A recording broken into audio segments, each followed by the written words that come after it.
game of operation. Peter, are the Ravens legit Super Bowl contenders at this point? At this point, no. If they win on Thursday, I'm willing to put them in the conversation. Consider this. They were 1-5 when they played the Bears a few weeks ago. They won that game with Snoop Huntley. They have won 5 straight games, and they haven't looked good doing it. We haven't even seen them scratch the surface of what we hope they can be, and they still found a way to win 5 games. They're 6-5. They're in first place in the AFC North. They're expected to be in the playoffs. In their schedule coming up, they still have the Bengals twice and the Steelers twice. Then you go from there, and you also have New England, Green Bay. If you're telling me that this team can go ahead and run this table, that would mean they had won 5 straight, add in 6, 7, 8, 9, 10, 11 straight games going into the playoffs. And we haven't even seen them play Ravens football yet. You know, John Harbaugh has a famous saying, says, it's not pretty, it's not perfect, it's us. Well, it hasn't been pretty. It has been far from perfect, and yet they're stacking the wins.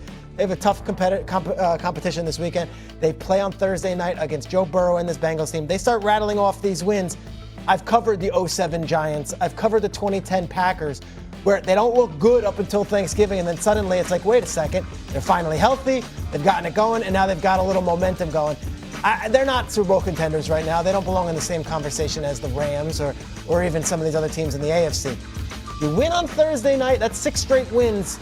Lamar gets another one under his belt, gets a little healthy with a long stretch. I would say maybe, just maybe, this might be one of those hot teams. And I got to see a lot more than beating the Cincinnati Bengals, who are 3-8 and are awful. And even if Burrow does come back, their offense has not been a problem. Hey, their defense is terrible. So beating the Bengals on Thursday, to me, won't mean a lot. Listen, they beat the Bears, they've beaten the Dolphins, Minnesota, Cleveland, and the Jets in the last 5 weeks for this 5-game winning streak. They were in trouble with the Jets. They trailed in the third quarter. The Browns could have won, for crying out loud. I mean, so when you think about it, I just have not been nearly as impressed as you think you would be with a 5-game winning streak. Here's the issue to me. Lamar's, whatever it is, as Shay said during the break, whether it's ankle, hamstring, he's not 100. He missed 4 or 5. He missed 3-4 games. Oh. He's not 100%. And if you are not 100% and he can't run, that dual threat, because he is an incredible runner. He's not running. And he can't do that. That makes him half the quarterback than he would normally be. And they're not winning any Super Bowl unless he's at 100% and he can run. Well, I definitely believe that they don't have a shot if he's not 100% and he can run. He said that, so even though he's missed a few games this year because of the toe injury, he said that somebody fell on him during the Jets game, and that's what was ailing him, but he's feeling all right now. We'll know what the truth is based on his performance in the weeks to come. It really, really comes down to his health. I believe if he's healthy, they're a Super Bowl threat. They win the AFC North, and once they win in the AFC North, you got an entirely new season. And when you talk about their defense being awful, their defense has not been awful over the last few weeks. It started out awful over the first 6-7 weeks, giving up over 35 points a game. They were horrible, but they've been significantly better ever since, doggy. And so I look at it from that standpoint, and I look at the weapons that they still have, and I look at the potential that these dudes in a one-or-done situation, they can answer the call against anybody. And this is the interesting thing that I would throw out there, Peter, and Shay as well. Usually there's a whole bunch of expectations heaped on the shoulders of the Baltimore Ravens. They'd be playing with house money to some degree. This year, it would be a little bit different. To start out 1-5, to be considered dead and gone, for people to be booing them, for John Harbaugh's future in Baltimore to be being talked about. All of those things are happening. And then to go from that to winning 5 straight and being tied with the Steelers for first take in the AFC North, I think is incredibly significant. And I think that to turn that around and to find yourself in that situation where you all of a sudden get to the playoffs after a 1-5 start, considering how the Colts have looked, how the Patriots have looked, Jacksonville to a lesser degree, definitely Denver, the Chargers to a lesser degree, the Chiefs still being in the mix, etc. For Baltimore to find themselves in a playoff scenario, it could be very, very, very interesting, because I don't think that we'll be talking about them the way that we did in the past with those expectations. And it would be interesting to see how they perform under those different circumstances. Good news is Lamar Jackson, 21-7 in primetime games. He's very good against Joe Burrow and the Bengals. Bad news is they're 1-2 so far this season with him starting, and he doesn't look right. Only 2 runs of over 10 yards for Lamar Jackson this season. Very unlikely. your defense is schemed around protecting Lamar being able to do special things, and he's limited, and he looks limited. Even when it's clean pocket throws, intermediate throws, when he's trying to hit Mark Andrews, how many throws have you seen him miss? Over the past couple of weeks. It's like, whoa. Look at the screen. We got a clean sweep of Ravens.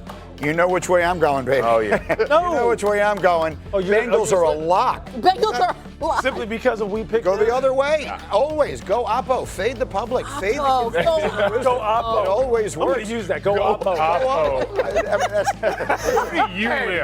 Relax, cool guy.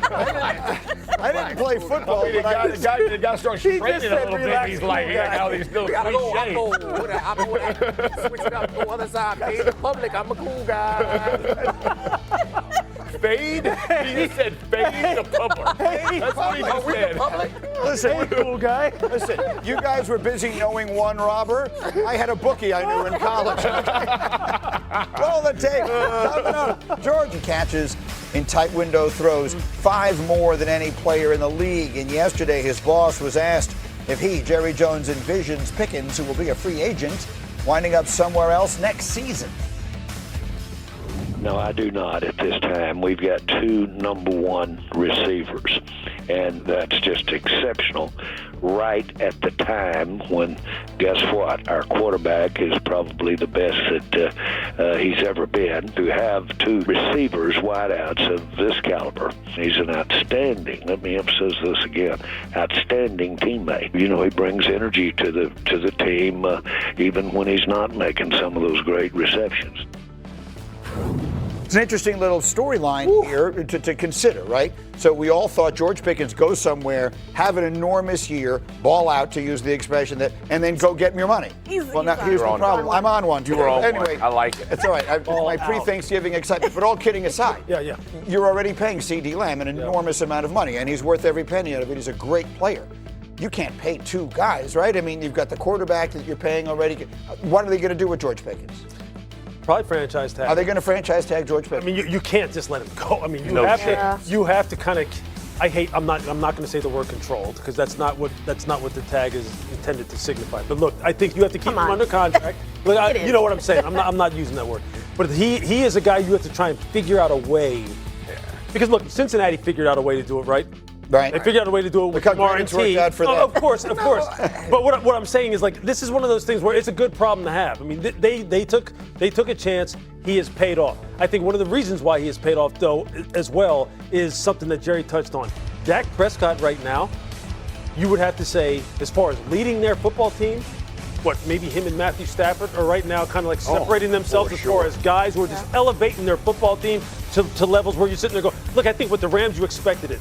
With Dak, everyone always had these questions. Dak's influence on this offense and on this man in particular, you saw those, 15 tight window catches this year? Because Dak's figuring, you know what, 3 is always open. He's always open, and you can tell he's rewarding Dak with some of the most spectacular catches you've seen in the past 10, 15 years. It's when ridiculous. he's not open, you throw it over there, and Exactly. he's going to catch it anyway. But I mean, I think to the contract point, I think oftentimes we make a lot of where the money is allocated. They can afford to pay most of those guys. Yes. You can definitely restructure contracts, push money later, and put the money where you want it to go. And they're playing well on defense. If you assume that this was Micah's money that was going to go to Micah Parsons to bolster that defense, now they're playing good defense. You can give that money to George Pickens. They don't have to franchise tag him. That's exactly they can pay right. all those guys and still be fine. It's a way to do it. Just because the Bengals could make it work and avoid doesn't some mean that- drama by avoiding the franchise tag.